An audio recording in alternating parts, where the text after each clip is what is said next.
GST ಯಾವುದಕ್ಕೆ sir ಬರೋದು? GST ಇದಕ್ಕೆ ಅಪ್ಲೈ ಆಗತ್ತಾ? ಈಗ ಪ್ಯಾನ್ ಕಾರ್ಡ್ ಬಂದಾಗ್ಬಿಡುತ್ತೆ ಅಂತ, ರೇಷನ್ ಕಾರ್ಡ್ ಬಂದಾಗ್ಬಿಡುತ್ತೆ, ಸಿಬಿಲ್ ಸ್ಕೋರ್ ಕಡಿಮೆ ಆಗ್ಬಿಡುತ್ತೆ ಅಂತ ಎಲ್ಲ ಸುಳ್ಳು ಮಾಹಿತಿಗಳನ್ನ ಹಬ್ಸಿ ಈ ಧರ್ಮಸ್ಥಳದ ಜನನ ಮತ್ತೆ ಈ ಸಂಘದವ್ರನ್ನ ತುಳಿಯೋ ಅವಶ್ಯಕತೆ ಇಲ್ಲ. ಆಧಾರ್ ಕಾರ್ಡ್ ಬ್ಲಾಕ್ ಮಾಡ್ತೀವಿ, ಇದೇನು ಗೌರ್ಮೆಂಟಾ? ಫ್ರೀಯಾಗಿ ಲೀಗಲ್ ಆಗಿ ಸರ್ವಿಸ್ ಸಿಗುತ್ತಾ? ನಮ್ಮ ಕಡೆಯಿಂದ ಈ ಒಂದು ವಿಚಾರಕ್ಕೆ ಫ್ರೀ ಲೀಗಲ್ ಏಡ್ ಸರ್ವಿಸಸ್ ಸಿಗುತ್ತೆ. ಇದು ಒಬ್ರು ಇಬ್ರು ಮೇಲೆ ಆಗಿರುವಂಥ ದೌರ್ಜನ್ಯಗಳಲ್ಲ, ಹಲವಾರು ಸಾವಿರಾರು ಜನ ಲಕ್ಷಾಂತರ ಜನದ ಮೇಲೆ ಆಗಿರುವಂಥದ್ದು. ಇದರಲ್ಲಿ ನಾನು ಹೋಗೋಕ್ಕಾಗಲ್ಲ, ನನಗೆ ಯಾರು ಲಾಯರ್ ಸಿಗ್ತಾರೆ, ಈ ಕಡೆ ಪೊಲೀಸರು ನನಗೆ ಸಪೋರ್ಟ್ ಮಾಡಲ್ಲ, ಲಾಯರು ಸಪೋರ್ಟ್ ಮಾಡಲ್ಲ ಅಂತ ಬಂದಾಗ ಅಂಥ ಬಡ ಹೆಣ್ಣು ಮಕ್ಕಳಿಗೆ ನೀವು ನಿಂತ್ಕೊಳ್ತೀರಾ?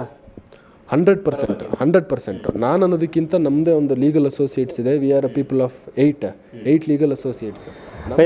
ನಮಸ್ಕಾರ ವೀಕ್ಷಕರೇ, ನೋಡ್ತಿದ್ದೀರಾ ರೈಟ್ ನ್ಯೂಸ್. ಪ್ರತಿದಿನ ಧರ್ಮಸ್ಥಳ ಸಂಘದ ಭ್ರಷ್ಟಾಚಾರ, ಸುಲಿಗೆ, ದರೋಡೆ, ಮನೆಹಾಳ ಕೆಲಸ, ಲೋಫರ್ ಕೆಲಸಗಳ ಬಗ್ಗೆ ಸುದ್ದಿ ಮಾಡ್ತಾನೆ ಇರ್ತೀನಿ.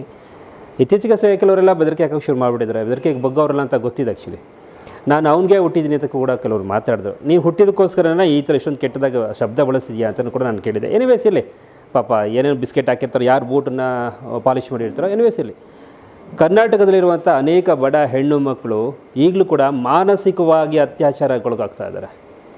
ಸೌಜನ್ಯ ಕೇಸು, ಅದು ಅತ್ಯಾಚಾರ ಆಯಿತು, ಕೊಲೆ ಆಯಿತು. ಇವತ್ತು ಕೂಡ ಬಡ ಹೆಣ್ಮಕ್ಳು ಮಾನಸಿಕವಾಗಿ ಒಳಪಡ್ತಾ ಇದ್ದಾರೆ. ಹೇಗೆ ಗೊತ್ತಾ? ಇದೇ ಧರ್ಮಸ್ಥಳ ಸಂಘದಲ್ಲಿರೋಂಥ ಕೆಲವರು ಮಾಡ್ತಿರುವಂಥ ಹಲ್ಕಾ ಕೆಲಸಗಳು.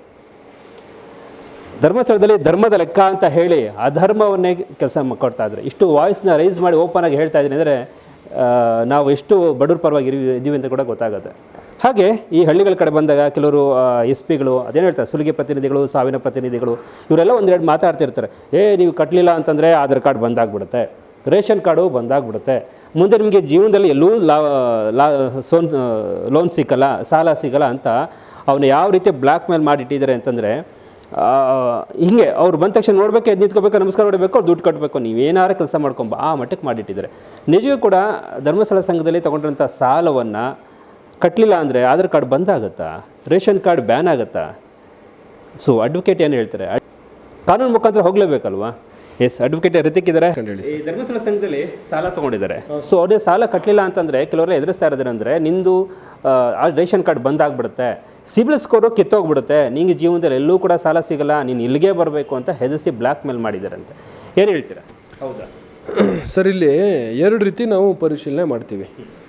ಇಲ್ಲೇನಾಗಿದೆ, ಧರ್ಮಸ್ಥಳ ಅನ್ನೋದು ಒಂದು ಪುಣ್ಯಕ್ಷೇತ್ರ. ನಾನು ಅದ್ರ ಬಗ್ಗೆ ಮಾತಾಡ್ತಾ ಇಲ್ಲ, ಧರ್ಮಸ್ಥಳದ ಸಂಘದ ಬಗ್ಗೆ ಮಾತಾಡ್ತಾ ಇರೋದು. ನ್ಯಾಯಾಲಯಕ್ಕಾಗಲಿ ದೇವಾಲಯಕ್ಕಾಗಲಿ ನಮಗೆ ಅಪಾರವಾದ ಭಕ್ತಿ ಇದೆ, ಗೌರವ ಇದೆ, ಹೋಗ್ತಾ ಇರ್ತೀವಿ. ಅದ್ರ ಬಗ್ಗೆ ನಾನು ಮಾತಾಡ್ತಾ ಇಲ್ಲ. ಸಂಘ ಅಂತ ಬಂದಾಗ ಇದೇನಿದು ಟ್ರಸ್ಟ್, ಎಂಪವರ್ಮೆಂಟು, ಚಾರಿಟಬಲ್ ಟ್ರಸ್ಟ್ ಇರ್ತದೆ. ಅಂದರೆ ಈ ಒಂದು ಸಂಸ್ಥೆಗಳನ್ನ ಅಥವಾ ಊರನ್ನ ಬೆಳವಣಿಗೆ ಮಾಡೋದಕ್ಕೆ ಸಂಘ ಮಾಡಿದ್ದಾರೆ ಒಂದು ರೀತಿ. ಇಲ್ಲಿ ನಾನು ಇನ್ನೊಂದು ಕಡೆ ನಿಮ್ಮ ಒಂದು ನ್ಯೂಸ್ ಚಾನಲ್ ನೋಡ್ತಾ ಇರ್ಬೇಕಾದ್ರೆ ನನಗೆ ಗೊತ್ತಾಯಿತು, ಹಲವಾರು ಜನ ಸಂಘ ಸಂಸ್ಥೆಗಳಲ್ಲಿ ಅಂದರೆ ಈ ಧರ್ಮಸ್ಥಳದಲ್ಲಿ ಲೋನ್ ತೊಗೊಳ್ತಾರಂತೆ. 1 ಲಕ್ಷ, 2 ಲಕ್ಷ, 5 ಲಕ್ಷ, 10 ಲಕ್ಷ, ಈ ಥರ ಒಂದೊಂದು ಗುಂಪುಗಳಿಗೆ ಒಬ್ಬೊಬ್ಬರು 4 ಜನ ಪ್ರತಿನಿಧಿ, 3 ಜನ ಪ್ರತಿನಿಧಿ, group number A, group number B, group number C. ಈ ಗ್ರೂಪ್ಗಳಿಗೆ ಏನು ಮಾಡ್ತಾರೆ, ಸಂಘದವರು ಬ್ಯಾಂಕಿಂದ ಲೋನ್ ಕೊಡಿಸ್ಕೊಳ್ತೀನಿ ಅಂತ ಏನು ಮಾಡಿ ಲೋನ್ ಕೊಡಿಸ್ತಾರೆ, ಅಕೌಂಟ್ ಕ್ರಿಯೇಟ್ ಮಾಡ್ತಾರೆ, ಕ್ಲಿಯರ್ ಪ್ರೊಸೆಸ್ ಹೇಳ್ತಾರೆ ಅದು. ಬಟ್ ಇಲ್ಲೇನಾಗುತ್ತೆ, ಆಪ್ರೇಟರ್ ಎಲ್ಲ ಬಂದು ಸಂಘದವನ ಹೆಸರಲ್ಲೇ ಇರುತ್ತೆ ಆಪ್ರೇಟರು, ಬಟ್ ಸಂಘದ ನೇಮ್ ಬರುತ್ತೆ, ಬಟ್ ಆಪ್ರೇಟರ್ ಎಲ್ಲ ಇವ್ರ ಹೆಸರು ಬರುತ್ತೆ. ಯಾರು?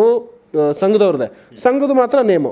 ಆಪ್ರೇಟ್ ಮಾಡೋರೇ ಯಾರೋ, ದುಡ್ಡು ಹಾಕೋರೇ ಯಾರೋ. ಇಲ್ಲಿ ಅಕೌಂಟ್ಸ್ ಬುಕ್ ಆಗಲಿ ಮತ್ತೊಂದಾಗಲಿ ಪರಿಶೀಲನೆ ಮಾಡಿದಾಗ ಸಂಘಗಳು ಏನು ಮಾಡ್ತಾ ಇದ್ದಾವೆ, ಲೋನ್ ಕೊಡಿಸುತ್ತೆ, 1 ಲಕ್ಷ ಕೇಳಿದೆ 1 ಲಕ್ಷ ಕೊಡಿಸುತ್ತೆ ಲೋನು.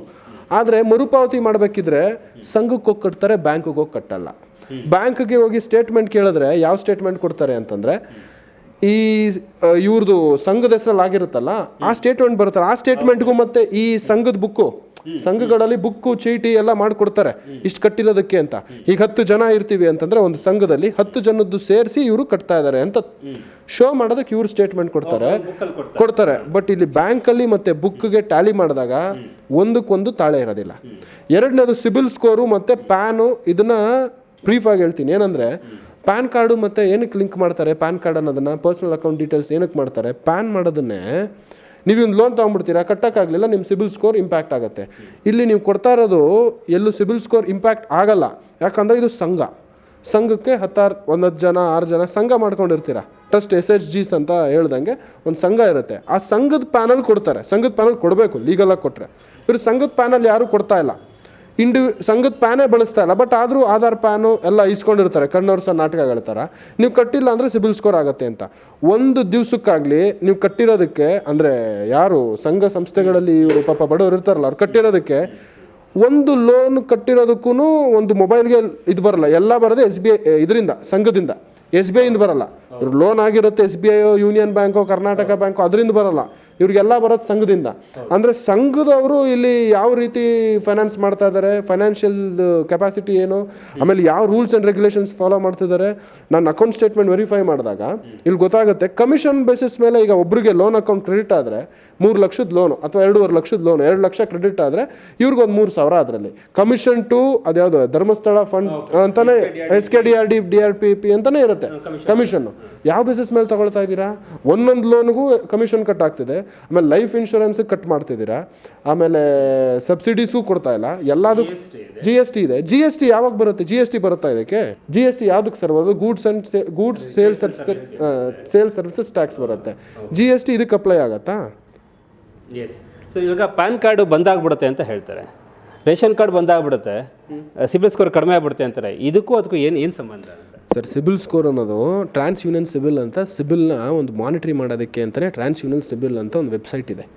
ಎಲ್ಲ ಅದು ಈ ಲೋಕಲ್ ಲೆವೆಲ್ ಅಂತ ಆಗಂತಂದಲ್ಲ, ಸ್ಟೇಟ್ ಆಗಲಿ ಡಿಸ್ಟ್ರಿಕ್ಟ್ ಆಗಲಿ, ಅದೆಲ್ಲ ಎಲ್ಲ ಸಿಬಿಲ್ ಸ್ಕೋರೆಲ್ಲ ಕಂಟ್ರೋಲ್ ಮಾಡೋದಕ್ಕೆ ಅಂತಲೇ ಒಂದು ಸಿಸ್ಟಮ್ ಇರ್ತದೆ. ಇವರು ಸಿಬಿಲ್ ಸ್ಕೋರ್ನ ಹಾಳು ಮಾಡೋಕ್ಕೆ ಇವ್ರು ಯಾರು? ಸಿಬಿಲ್ ಸ್ಕೋರಲ್ಲಿ ನೀವು ಕೊಟ್ಟರೆ ಪ್ಯಾನಲ್ಲಿ ಎಂಟ್ರಿ ಬರುತ್ತೆ. ಈಗ ನೀವೆಲ್ಲ ಇನ್ನೊಂದು ಸಿಂಪಲ್ ಕಾನ್ಸೆಪ್ಟ್ ಏನು ಗೊತ್ತಾ? ಸಿಬಿಲ್ ಸ್ಕೋರ್ ಕೊಟ್ಟಿದ್ದೀವಿ ಅಂತ ನನಗೆ ಮಾಹಿತಿ. ಸಿಬಿಲ್ ಸ್ಕೋರ್ ಕೊಟ್ಟಿದ್ರೆ ಹೋಗ್ಬಿಟ್ಟು ಒಂದು ಮೊಬೈಲ್ ಆಗಲಿ, ಒಂದು ಫ್ರಿಡ್ಜ್ ಆಗಲಿ ತೊಗೊಳೋಕ್ಕೆ ಒಂದು ಸ್ಟೋರ್ಗೆ ಹೋಗಿ, ಒಂದು ಯಾವುದೋ ಮಲ್ಟಿನ್ಯಾಷನಲ್ ಸ್ಟೋರ್ಗೆ ಹೋದರೆ ನಿಮ್ಮದು ಪ್ಯಾನ್ ಎಲ್ಲ ಕೇಳ್ತಾರೆ. ನೀವು ಸಿಬಿಲ್ ಸ್ಕೋರ್ ಕಟ್ಟಿಲ್ಲ ಅಂದ್ರೆ ಅಲ್ಲೇ ಗೊತ್ತಾಗ್ಬಿಡುತ್ತೆ. ನಿಮ್ಮ ಮೊಬೈಲ್ಗಳಲ್ಲೇ ನಿಮ್ಮ ಸಿಬಿಲ್ ಸ್ಕೋರ್ನ ಅಪ್ಡೇಟ್ ಚೆಕ್ ಮಾಡ್ಕೊಬೋದು. ಅವೆಲ್ಲ ಸುಳ್ಳು ಮಾಹಿತಿಗಳನ್ನ ಹಬ್ಬಿಸಿ ಈ ಧರ್ಮಸ್ಥಳದ ಜನನ ಮತ್ತು ಈ ಸಂಘದವ್ರನ್ನ ತುಳಿಯೋ ಅವಶ್ಯಕತೆ ಇಲ್ಲ. ಎರಡನೇ ಪಾಯಿಂಟ್ ಬರೋದಾದರೆ ಸರ್, ಇಲ್ಲಿ ಇಂಡಿವಿಜುವಲ್ ಯಾವುದೇ, ಆಮೇಲೆ ರೇಷನ್ ಕಾರ್ಡ್ ಬ್ಲಾಕ್ ಮಾಡಿಬಿಡ್ತೀವಿ, ರೇಷನ್ ಕಾರ್ಡು ಬರಲ್ಲ, ರೇಷನ್ ಕಾರ್ಡ್ಗೂ ಪ್ಯಾನ್ ಕಾರ್ಡ್ ಲಿಂಕ್ ಹೆಂಗೆ ಮಾಡ್ತಾ ಇದ್ದೀರಾ? ರೇಷನ್ ಕಾರ್ಡ್ ನಿಮಗೆ ಏನು ಪರ್ಪಸ್ಗೆ ಕೊಡ್ತೀರಾ? ರೇಷನ್ ಕೊಡೋದಕ್ಕೆ. ರೇಷನ್ ಕಾರ್ಡು ಆ ಪರ್ಪಸ್ಗೆ ಮಾಡ್ತೀರಾ. ಬ್ಯಾಂಕಲ್ಲಿ ಪ್ಯಾನ್ ಏನಕ್ಕೆ ಬಳಸ್ತೀರಾ? ಲೋನ್ ಕೊಡೋದಕ್ಕೆ. ರೇಷನ್ ಕಾರ್ಡ್ಗೂ ಪ್ಯಾನ್ ಕಾರ್ಡ್ಗೂ ಯಾವ ರೀತಿ ಲಿಂಕ್ ಮಾಡ್ತಾ ಇದ್ದೀರಾ? ಯಾವ ರೀತಿ ಇದು ವೈಲೆನ್ಸ್ ಇದು? ಹೆಂಗೆ ಬ್ಲಾಕ್ ಮಾಡೋಕ್ಕೆ? ಅಲ್ಲ ಸರ್, ಇದೇನು ಗೌರ್ಮೆಂಟಾ? ಆಧಾರ್ ಕಾರ್ಡ್ ಬ್ಲಾಕ್ ಮಾಡ್ತೀವಿ, ಇದೇನು ಗೌರ್ಮೆಂಟಾ? ಸಂಘ ತಾನೆ, ಸಂಘ ಸಂಸ್ಥೆ. ಜನರ ಅಭಿವೃದ್ಧಿಗೋಸ್ಕರ ಸಂಘ ಸಂಸ್ಥೆ ಇದ್ಮೇಲೆ ಆ ಕೆಲಸಗಳು ಮಾಡಿ. ಮುಂದೆ ಏನಾದ ಕಾನೂನು ಪ್ರಕಾರವಾಗಿ ನ್ಯಾಯಯುತವಾಗಿ ಏನೋ ಫೈಟ್ ಮಾಡಲಿಕ್ಕೆ ಬಂದರೆ, ಒಂದಷ್ಟು ಸದಸ್ಯರು ಬಂದರೆ ನಿಮ್ಮ ಕಡೆಯಿಂದ ಫ್ರೀಯಾಗಿ ಲೀಗಲಾಗಿ ಸರ್ವಿಸ್ ಸಿಗುತ್ತಾ? ನಮ್ಮ ಕಡೆಯಿಂದ ಈ ಒಂದು ವಿಚಾರಕ್ಕೆ ಫ್ರೀ ಲೀಗಲ್ ಏಡ್ ಸರ್ವಿಸಸ್ ಸಿಗುತ್ತೆ.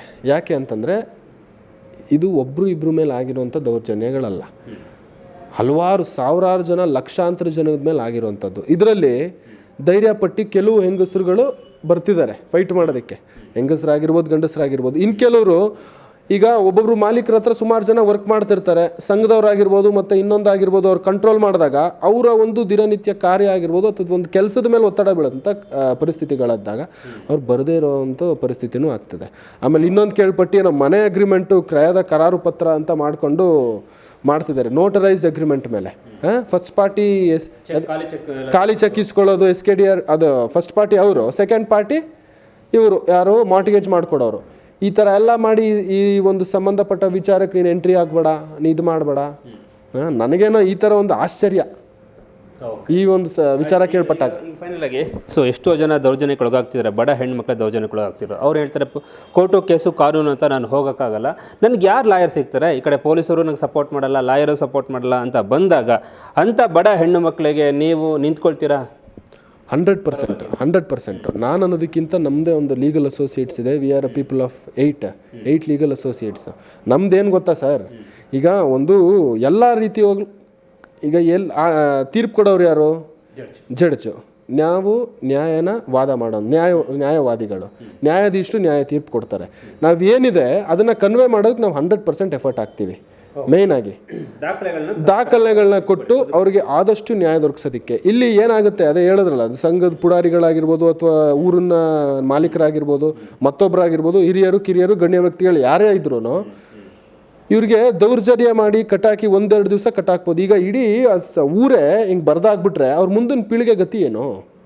ಈಗ ಇವರೇ ಹಿಂಗೆ ಮುಂದೆ ಸಾಲದಲ್ಲೇ ಜೀವನ ಮಾಡಿ ಅದು ನಿಮ್ಮ ಒಂದು ಪರ್ಸ್ನಲ್ ಕೆಪಾಸಿಟಿ. ನಾನು ಎಜುಕೇಟ್ ಮಾಡ್ತಿರೋದಿಷ್ಟೇ. ನೀವು ಇದೇ ಥರ ಹೋಯ್ತು ಅಂತಂದರೆ ಕೆಲವು ಜನ ಮುಂದೆ ಬರ್ತಾರೆ, ಕೆಲವು ಜನ ಬೈದಲ್ಲೇ ಬರಲ್ಲ. ಏನು ಆಸ್ತಿ ಕಿತ್ಕೊಳ್ತಾರೆ, ಮತ್ತೊಂದು ಕಿತ್ಕೊಳ್ತಾರೆ.